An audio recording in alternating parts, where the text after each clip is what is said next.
Well, loud.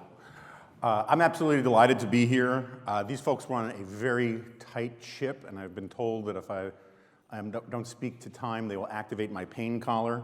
So I'm going to try to avoid that. So I guess as Henry VIII said to each of his wives, I won't keep you long. But I should say how grateful I am to the Philanthropy Roundtable for this invitation. They really do vital work. I'm also additionally grateful to the Philanthropy Roundtable because I got my wife through the Philanthropy Roundtable. In the early 90s, I had written a piece for the Wall Street Journal that my wife, I often refer to as the fair Jessica, who now works for Nikki Haley, and she said, oh, this is great. And she was working as an editor of the Philanthropy magazine at the time, and a mutual friend introduced us, Ken Weinstein, who was also there then. And we hit it off, really liked each other, but it probably would have ended there but the next day Ken called me and said, hey Jonah, I hear you like Jessica. She's really awesome, but you should just know she's way out of your league. And that so enraged me that it activated my alpha male drive, and 3 years of wooing later, she was mine. But gratitude is also fitting because gratitude is essentially the essence of the Philanthropy Roundtable's mission, and it's why all of you are here. I've met a lot of rich people over the last few years, and one of the things that unites almost all of them, a lot of them have big egos, I'm not denying that, but they all have this sense that they are incredibly lucky to be where they are. They are incredibly lucky to be in this country. They're incredibly lucky to have had the opportunities to use their intellect to seize on those opportunities and make such a great life for themselves and for their families. And gratitude, to me, is sort of central to everything that I think conservatism is about. My friend Yuval Levin, when he received the Bradley Prize, he somewhat famously said, to my mind, conservatism is gratitude. Conservatives tend to begin from gratitude for what is good and what works in our society, and then strive to build on it, while liberals tend to begin from outrage at what is bad and broken and seek to uproot it. You need both, because some of what is good about our world is irreplaceable and has to be guarded, while some of what is bad is unacceptable and has to be changed. Now, whether you agree with Yuval's characterization of liberals and conservatives, this seems to me the essence of what the Philanthropy Roundtable is about, helping people imbued with a sense of gratitude of how lucky they are and to conserve and improve upon what is good in our society while simultaneously working how best to fix what is bad and broken about it. And this aligns pretty well with the themes of my book, which Adam forgot to tell you is on the back, in the back there if you want it, or by all means go out and buy more copies. That would be good too. Part of my argument is that we are beneficiaries of what I call the miracle. It's not quite the Enlightenment. That's Steven Pinker's book. Steven Pinker makes this argument that basically everything that he likes is the Enlightenment and everything that he doesn't like isn't the Enlightenment. I don't think that's quite right. First of all, there are many Enlightenments. I come from the school that says, borrowing a line from Michael Myers, and so I murdered an axe murderer, when it comes to Enlightenments, if it's not Scottish, it's crap. But that's for another conference. But what I mean by the miracle is simply this. For hundreds of thousands of years, Homo sapiens, our species, lived in total poverty. The natural human condition of our species is grinding poverty punctuated by an early death, usually from violence or some bowel-stewing disease. And then, so in this sense, it's worth keeping in mind that we are all of us, descendants of poor people. Some of us, according to the data, some people in this room might be 3 generations out from poverty. Some might be even 4. There may be a stray Rothschild in the room. It goes back 10 generations from poverty. But we are all, in the end of the day, descended from poor people, from slaves of one kind or another, serfs, peasants, and the like. And so for 250,000 years, the average human being everywhere in the world, lived on no more than $3 a day. And then once and only once in all of human history, and only really in one place, did that start to change. And it starts to go like this. And it's been going like this ever since. In fact, it's going on right now. We live in the greatest moment of poverty alleviation in all of human history. Hundreds of millions of people are being lifted out of poverty all around the world, in the last 30 years. The UN might get rid of the designation extreme poverty. And it's not because of what the UN is doing. It is because of these ideas that emerged from this one place and one time that I call the Lockean Revolution. The Lockean Revolution, John Locke didn't invent it. I mean, look, what has two thumbs and likes John Locke? This guy. But John Locke symbolizes it. It's these ideas that come out of Christianity and Judaism that percolate through English tradition that say we are citizens, not subjects, that the government works for us, we don't work for it, that the individual is sovereign, that we are captains of ourselves and the fruits of our labors belong to us. These ideas are transforming the world and brought humanity out of poverty. People always ask, why is there poverty? We know why there's poverty. That's man's natural condition. The only interesting question is, why is there wealth? And it's this weird idea, this weird cohort of ideas that emerge essentially unnaturally. Part of my argument is that capitalism, democracy, human rights, these things from an evolutionary perspective are unnatural. Philosophical perspective is a different thing. If they occurred naturally in human beings, they would have showed up a little earlier in the evolutionary record. We invented these things, or we stumbled upon these things, we discovered these things. And that made all the difference in the world. And I'm not going to dwell on all of the data, but I run through it in the appendix of my book, but I'll just give you one example of this.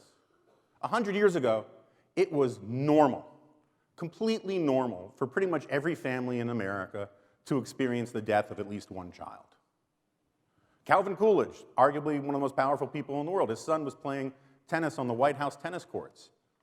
He got a blister on his foot, it got infected, he died a week later. It's tragic, but it was just simply normal. Now, today, children still die, but one of the reasons why we feel that tragedy so profoundly is because it is so rare. In material terms, the middle class today in America, first of all, is in the global 1%. But it also lives in material terms essentially better than the residents of Versailles did under the kings of 17th and 18th century France. So, part of this point here is that our nature did not change. Our wiring did not change. We are born with a certain sense of programming. We call it human nature. Sorry, I really wanted to avoid pulling a Rubio here, but I already smoked a cigar this morning, so that's sort of why. The genius of the American founding was that it took human nature into account.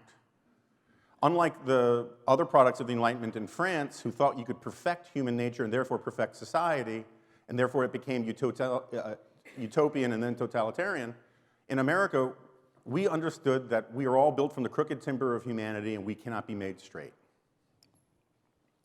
And so, in this sense, while I agree entirely with Adam about the founding principles of our country, it is worth pointing out, particularly when I talk on college campuses, that the founding fathers were to a certain extent hypocrites when they said that we are all endowed by God with certain inalienable rights, because they didn't implement that for everybody even here in America. But the value of hypocrisy is that you can't be a hypocrite unless you have an ideal that you are violating. And that ideal has been unfolding through American civilization, through American culture for 300 years as we've striven to build a more perfect union.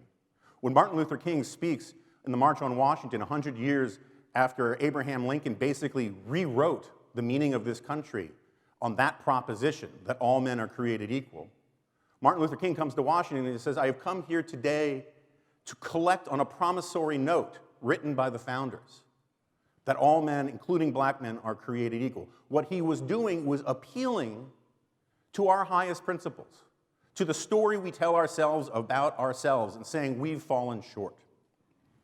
And part of my argument is that the suicidal nature of my argument is that today we are abandoning that understanding of trying to live up to our ideals. Of course we're going to fall short of our ideals. That's why we call them ideals. If you don't have ideals, you are basically saying whatever instincts, whatever feelings, whatever passions you have are no better or worse than anybody else's, and you can just do whatever the hell you want. Ideals structure a society and define what is best about a civilization. And this brings me to my point about corruption. Today we talk about corruption as graft or bribery or whatever the mayor of Tallahassee might have done. And the truth is that that's all fine. You can call that a kind of corruption, but there's a deeper, richer meaning of corruption. It means giving in to human nature. It means giving in to the lesser devils of our nature. Every society that the world has ever seen has seen people try to organize life for their own betterment, for their family's own betterment. We get the word nepotism from the Catholic Church. It literally means nephewism, where priests and archbishops were appointing members of their family to high positions. The Turks had a similar problem, and that's why they created a slave army of eunuchs. It still didn't work. The Chinese did it with bureaucrats, who they also made into eunuchs. That didn't work, because human nature kept encroaching back in. In evolutionary science, we call this the coalition instinct. It is not necessarily tribalism, but it kind of fits the same architecture. The coalition instinct says that whenever people of a shared interest get together, they try to conspire for their own betterment against other people. Adam Smith in The Wealth of Nations has this wonderful line where he says, "Seldom will people meet, will men of the same trade or business meet for merriment, where the conversation won't quickly turn to a conspiracy against the public good." And what he's saying there is that that's just part of human nature. The Founding Fathers understood this. They called this phenomenon faction, and they took it into account. They took into account the idea that people will try to use government power for their own benefits. And that's what Adam Smith was saying. He says, you cannot prevent this phenomenon because it comes from human nature. What you can do is prevent people from using government to further their own personal aims by having clear, neutral rules for a society that that applies to everybody equally and fairly. So, as you may know from the subtitle of my book, I focus on a few different phenomena that I think are fundamentally driven by this instinct, by this aspect of human nature. Tribalism, socialism, nationalism, identity politics. All of these things have ideologies attached to them. They have intellectual arguments attached to them. But underneath them is the same logic about human nature. The same logic that says that my tribe, my group, is more important or more deserving or better than these other groups. One of the oldest forms of identity politics is aristocracy. The original meaning of aristocracy just simply means rule of the best. But very quickly what happened was the aristocrats, because guided by human nature, they wanted to leave not just their wealth, but their status and power to their children and grandchildren. So they invented essentially this eugenic concept called nobility, noble blood.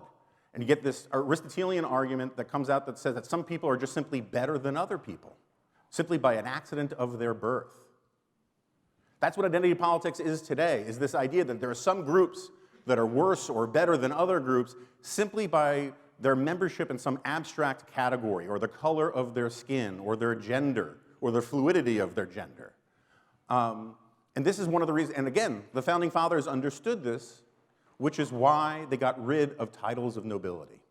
One of the most radical things any government in the history of humankind had done up until that point. One of the things I don't mention in the book, or I do mention at great length in the book, I don't mention in the subtitle, is basically a fifth form of tribalism, which is this tribalism of aristocracy. And this is one of the things that I think Philanthropy Roundtable is so good at combating. This idea that you get from elites, from technocratic experts, from globalists, whatever you want to call them, the establishment, that there are certain people who are just smarter and more enlightened, whether they're judges or bureaucrats or crony capitalists, that they know they can think smarter than the market, they can think smarter than individual people about how to live their own lives. And they protect their interests by essentially making society more complex. When I talk to policymakers, one of the points I always try to make to them is that complexity is a subsidy.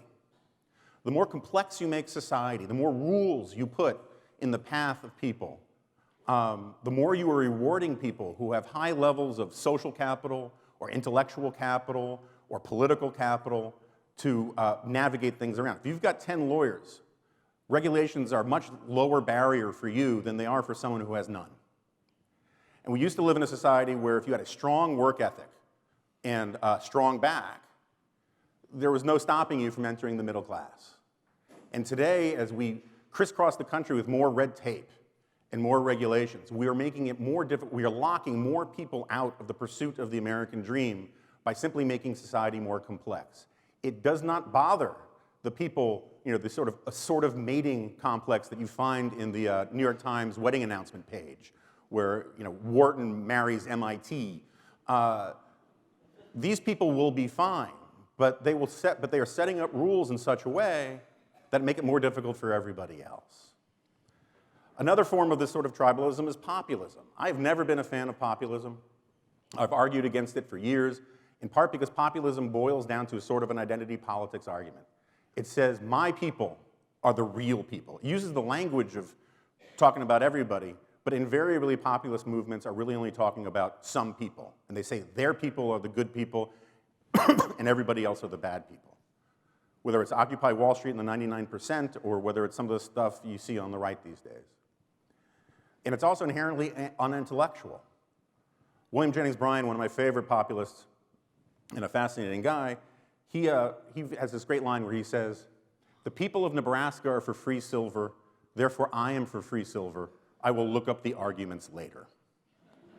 And one of the things that defines a democracy and distinguishes it from populism is this idea that you're supposed to make arguments, that you are supposed to persuade people, that the citizenry need to be informed with facts and reason about what the best things are, what the best course of action is, rather than be riled up in a sort of mob-like fervor to just support their crowd.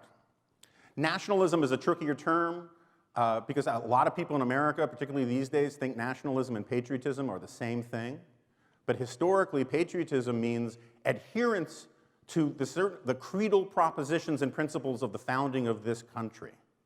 It is a sort of conservative nationalism that recognizes the glory of the American founding and wants to stay true to it.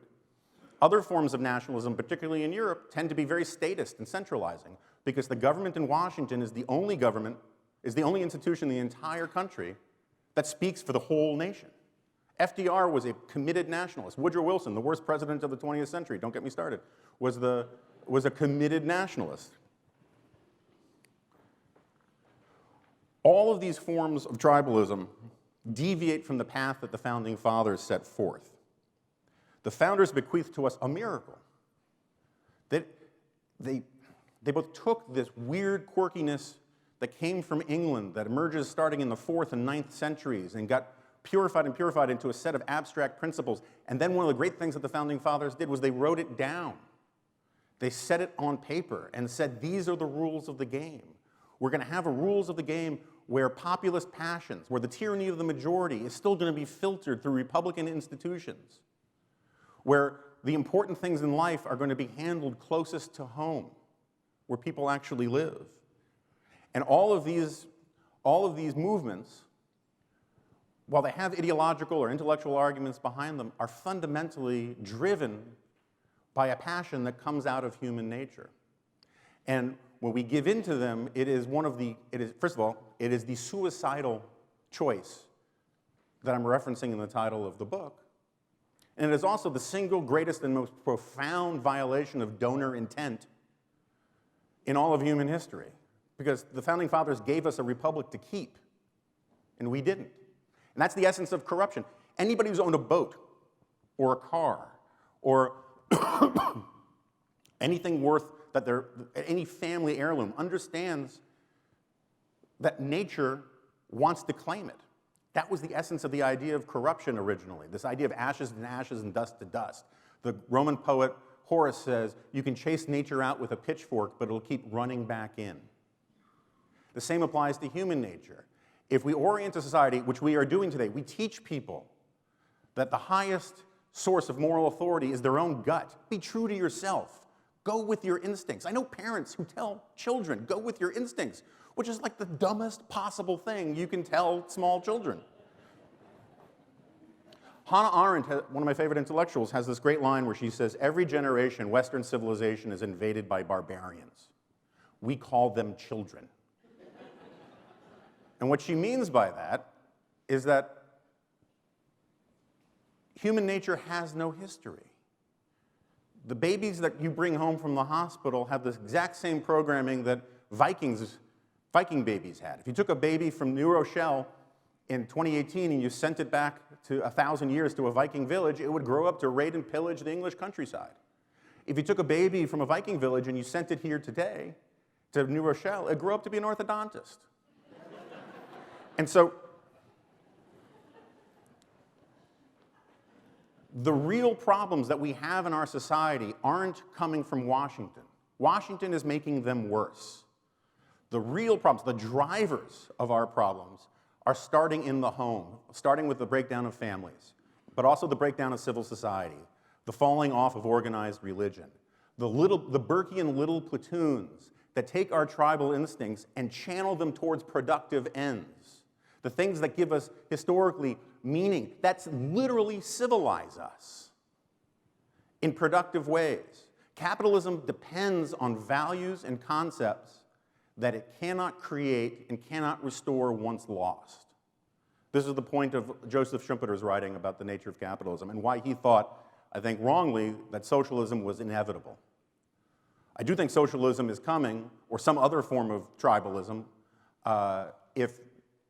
if we don't get to the work of working on these institutions, maintaining these institutions, restoring these institutions.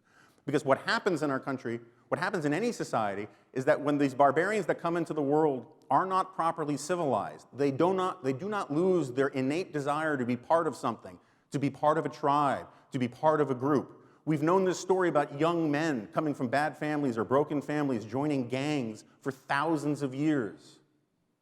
Right? It's the story of Lord of the Flies, these pinnacles of Western civilization, British boarding school kids, they're dropped on an island. 10 minutes later, with no adult supervision, they're running around with spears, worshiping some satanic god and wearing war paint. It takes work to protect and defend and advance a civilization. And most of all, it takes gratitude. It takes gratitude to say some of these things are worth keeping because this is what keeps us free. This is also what keeps us happy. Gives us a sense of meaning and belonging in our lives. And that's why Ronald Reagan was right when he said, we are never more than one generation away from tyranny because we are not born with liberty in our blood. It has to be fought for with every generation. And that's, I think, the task of all of you, whether you're on the left or the right, is to fight for it in the ways you can, and you can do the best work closest to home. And I thank you for the efforts that you're making. Thank you all very much.